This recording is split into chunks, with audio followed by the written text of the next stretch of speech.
Magandang umaga, ngayon po ay araw ng Lunes, January 29, 2024. Narito po muli ang update sa lagay ng panahon.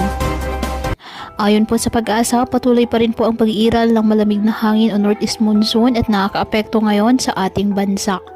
Samantala, isang low pressure area ang nasa labas ng ating Philippine Area of Responsibility na kung saan ang trough o extension nito ay nagpapaulan na po silang bahagi ng ating bansa. Mababa naman sa ngayon ang tsansa nitong pumasok ng ating Philippine Area of Responsibility at mababa rin ang tsansa na magiging bagyo.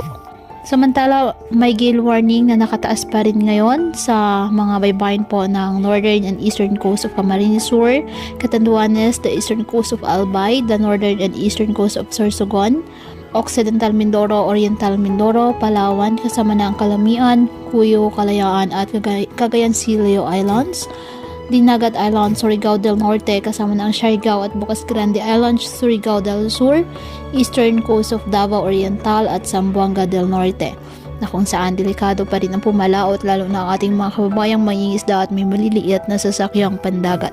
Ngayong araw, ang trough ng low pressure area ay nakakaapekto na sa Davao Region at Sac-Sargent, kaya asahan ang maulap na kalangitan na may kalat-kalat na pag-ulan at thunderstorms.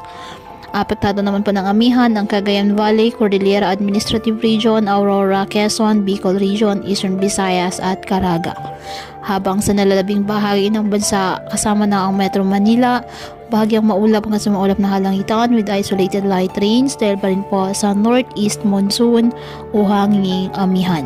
Kaya patuloy pa rin po natin na pinag-iingat ang ating mga kababayan sa banta pa rin ng mga pagbaha o pagguho ng lupa at ugaliin na magdala palagi ng payong o kahit anumang panangga sa ulan sa tuwing lalabas ng ating mga tahanan. At yan po muna ang update sa lagay ng panahon ngayong araw. Muli patuloy po tayo na mag-ingat at palaging tandaan, God loves you. Stay safe and God bless.